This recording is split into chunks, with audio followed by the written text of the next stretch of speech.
विद्यार्थियों, मैं आज फिर आप लोगों के सामने उपस्थित हूँ नए सवालों के साथ। आज मैं नए सवाल फिर लाया हूँ जो आप लोग इसे सीखेंगे और लाभान्वित भी होंगे। आज का सवाल है क्वेश्चन नंबर 1। आप देख रहे हैं, मानक रूप में बदलिए। ये मानक रूप में बदलना है। दिया हुआ नीचे ए में है कि 0.0000007, मतलब दशमलव के बाद 5 शून्य है, उसके बाद 7 है। तो इसको हमको जो है तो मानक रूप में बदलना है। और यह दिया हुआ किस रूप में, आप समझ सकते हैं। अगर नहीं समझते हैं तो मैं बता रहा हूं, ये आपको सामान्य रूप में दिया हुआ है और निकालना है मानक रूप में। तो हल करते हैं। हल 0.00000, ये 7 लिख दिए, यानी दशमलव के बाद 5 शून्य और 7 है। हम क्या करते हैं, इस दशमलव को हटाते हैं।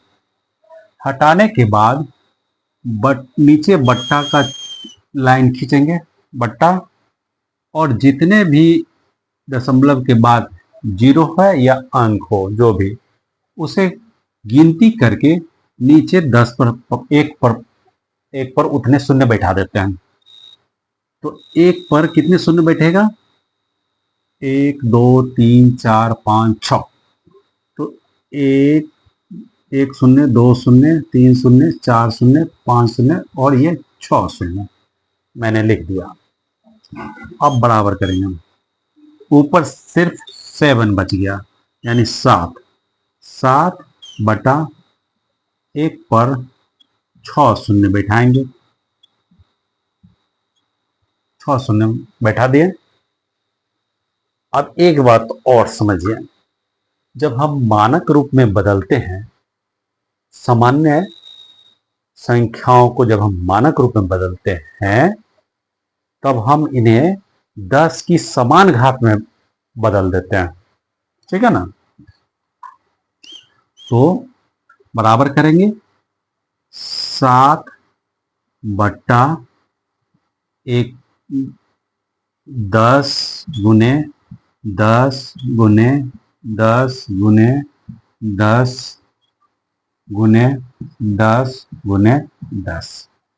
अब आप देख रहे हैं कितने 10 हुए, 6 10 को हमने लिख डाला, है ना। अब क्या है, बराबर का चिन्ह देंगे, 7 लिखेंगे और बट्टा 10 पर पावर 6 लिख देंगे। कितने लिखेंगे, 10 पर पावर 6।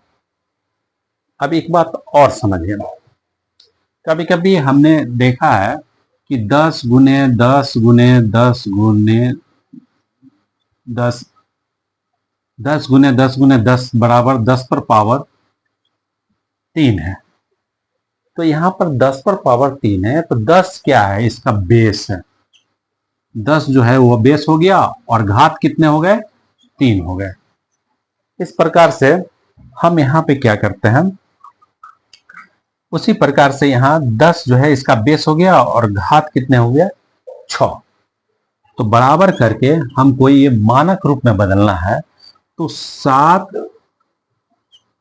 गुने, अब इस बट्टा के नीचे जो भी संख्या है या अंक है, उसको जब हम एक लाइन में, सीधी लाइन में लिखते हैं, तो यह ऊपर जाने के बाद माइनस में बदल जाता है। तो 10 पर पावर -6 हो जाता है। इसका यह नियम है, इसलिए आपका आंसर यहाँ ये आ गया। तो इस तरह से आपने देखा कि मैंने सवाल को बहुत ही आसानी तरीका से इसको सॉल्व कर दिया है। इस तरह के कई सवाल मैंने लिख दिया है, आप इसे सॉल्व करेंगे और ये मेरा सॉल्व किया हुआ अच्छा लगा तो लाइक करें एंड सब्सक्राइब जरूर कर दें, ताकि फिर मैं नए नए वीडियो के साथ उपस्थित हूँ और आपको नए नए चीज सिखा दूं। ओके।